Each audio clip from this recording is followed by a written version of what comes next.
नमस्कार दोस्तों। अमेरिका की दादागिरी जिस तरह से बढ़ रही है, कहीं ना कहीं वो इतिहास को दोहरा रहा है। जो आज राजा है कल फ़कीर हो सकता है, और जो फ़कीर है वो कल राजा बन सकता है। इतिहास गवाह है, कोई भी बादशाह हमेशा के लिए गद्दी पर नहीं बैठा है। जिस तरह आज डॉलर का राज है, 100 साल पहले ऐसा ही रुतबा ब्रिटिश पाउंड का भी था। लेकिन अगर मैं आपसे कहूं कि इतिहास में एक समय ऐसा भी था जब भारत दुनिया का इकोनॉमिक पावर हाउस कहा जाता था और हमारी करेंसी और व्यापार का डंका पूरी दुनिया में बजता था। आज भले ही हम डॉलर की बात कर रहे हैं, लेकिन 6वीं शताब्दी में भारत ने दुनिया के सबसे पहले सिक्के का चलन शुरू किया, जब दुनिया के ज़्यादातर देश के लोग वस्तु के बदले वस्तु देकर व्यापार करते थे, जिसे हम बार्टर सिस्टम भी कहते हैं। उस समय भारत में सिक्कों का चलन शुरू हो गया था। सिक्के सोने के होते थे। भारत को सोने की चिड़िया यूं ही नहीं कहा जाता, सच में भारत के पास अपार सोना था। ईसा की पहली सदी में दुनिया की जीडीपी का लगभग 30% हिस्सा अकेले भारत के पास था। आप इसी से अंदाज़ा लगा सकते हैं कि भारत कितना आगे था। उस समय भारत के मसाले, मलमल और रेशम की मांग विदेशों में इतनी ज़्यादा थी कि इसे खरीदने के लिए वे पानी की तरह सोना बहाते थे, क्योंकि उस समय सोने के सिक्के होते थे, तो उसी से व्यापार भी होता था। दुनिया भर का सोना व्यापार के जरिए भारत में इकट्ठा हो रहा था। भारत अमीर हो रहा था।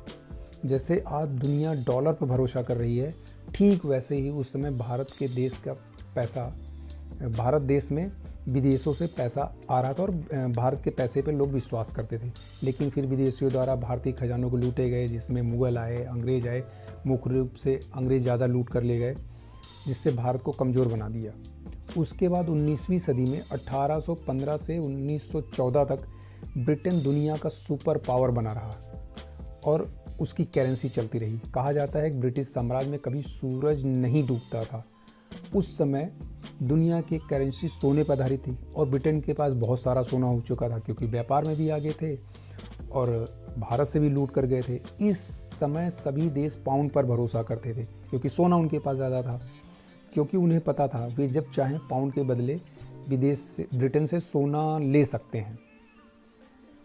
फिर 1914 से 1918 के बीच में प्रथम विश्व युद्ध हुआ। यह एक टर्निंग पॉइंट बना। युद्ध लड़ने के लिए ब्रिटेन को बहुत पैसे की ज़रूरत थी। उसने अपने सोने के भंडार खाली कर दिए और अमेरिका से भारी लोन ले लिया। अब यहीं से अमेरिका की किस्मत चमक गई।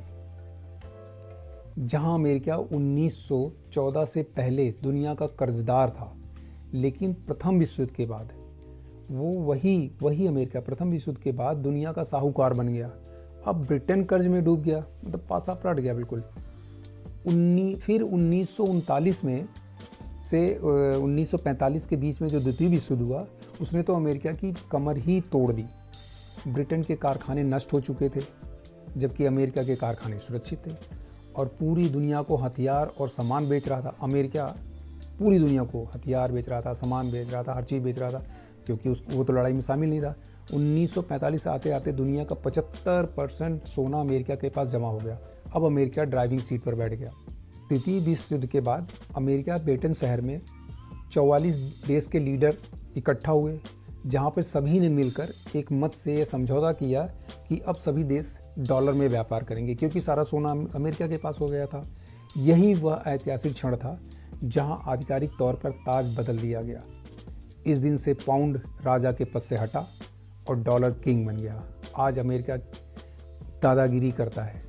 जैसे ही कोई देश डॉलर की जगह अपनी करेंसी में व्यापार की बात करता है, अमेरिका उस पर किसी न किसी बहाने अटैक करता है, चाहे आर्थिक, चाहे वो सेना के जरिए। आधिकारिक तौर पे तो अमेरिका कभी ये स्वीकार नहीं करता कि उसने डॉलर के लिए अटैक किया है, किसी देश पे युद्ध कर रहा है या आर्थिक कुछ लगा रहा है। अटैक का कारण या आर्थिक जो भी लगाने का कारण हमेशा लोकतंत्र, मानवाधिकार या सामूहिक विनाश जैसे हथियार कारण बताता है, जिसके अनेक उदाहरण भी है। वर्ष 2000 में की बात ही है, इराक के राष्ट्रपति सद्दाम हुसैन ने ऐलान किया कि अब वो अपना तेल डॉलर नहीं बल्कि यूरो की करेंसी यूरो में बेचेंगे। अगर इराक इसमें सफल हो जाता तेल बेचने पे यूरो में, तो निश्चित ही बाकी ओपेक देश भी डॉलर छोड़कर यूरो की तरफ भाग जाते। इससे डॉलर की मांग गिर जाती कि मेनली व्यापार तो तेल का ही होता है, और अमेरिकी अर्थव्यवस्था ढह सकती थी। और अमेरिका ऐसा कभी नहीं होने देगा कि ये दिक्कत आए। इसलिए मार्च 2003 में अमेरिका ने इराक पर हमला कर दिया। दुनिया को कारण बताया, सद्दाम के पास खतरनाक हथियार हैं, जबकि कोई भी हथियार आज तक वहाँ से नहीं मिला। फिर सन 2011 में लीबिया के मुअम्मर गद्दाफ़ी की कहानी तो और भी स्पष्ट है। अमेरिका ने लीबिया पर हमला किया और गद्दाफ़ी को मार दिया। उसका प्रमाण मिला था। अमेरिका की विदेश मंत्री हिलेरी क्लिंटन के कुछ ईमेल विकीलीक्स ने लीक किए थे। उन ईमेल में साफ लिखा था कि फ्रांस और अमेरिका को गद्दाफ़ी पर हमला इसलिए करना चाहिए क्योंकि गद्दाफ़ी के पास 143 टन सोना है और वह डॉलर और यूरो को हटाकर अपनी करेंसी लाना चाहता है, इसलिए उस पर अटैक कर देना चाहिए। और 2011 में ऐसा ही कुछ ईरान और वेनेजुएला के साथ किया गया। इस बार सैनिक कार्रवाई तो नहीं की गई, बल्कि उन दोनों देशों के विरुद्ध आर्थिक युद्ध किया गया, क्योंकि ईरान ने कई बार डॉलर को छोड़कर दूसरी करेंसी में तेल बेचने की कोशिश की। इसलिए अमेरिका ने ईरान को स्विफ्ट सिस्टम से ही बाहर निकाल दिया। अब जिसके कारण ईरान का दुनिया के बैंकों से पैसे का लेन देन रुक गया, वो व्यापार करना ही उसका ठप हो गया, या किसी देश की अर्थव्यवस्था का गला घोटने जैसी स्थिति थी। वेनेजुएला ने भी डॉलर को चुनौती दी। अमेरिका उस पर इतने प्रतिबंध लगाए कि आज वहाँ के लोग सबसे ज़्यादा तेल का भंडार होते हुए भी भूखे मर रहे हैं। अभी ताज़ा घटना सामने आई है। 3 जनवरी 2026 में अमेरिका ने फिर वेनेजुएला के राष्ट्रपति निकोलस मादुरो को पकड़ लिया। कारण वही है। अमेरिका ने इसके पीछे फिर वही कारण बताया, नार्को टेररिज्म और आतंकवाद का हवाला दिया है। राष्ट्रपति निकोलस मादुरो पर ड्रग्स सिंडिकेट लीडर, भ्रष्टाचार और मनी लॉन्ड्रिंग का पता नहीं क्या क्या तमाम इल्ज़ाम लगा दिया। अब अगर आप अमेरिका के दुश्मन हो या आतंकवादी हो तो शायद अमेरिका आपको माफ़ कर सकता है, लेकिन अगर आप उसके पेट्रो डॉलर सिस्टम को हाथ लगाएंगे तो वह अमेरिका के लिए एक लक्ष्मण रेखा है। ये उसकी रेड लाइन है।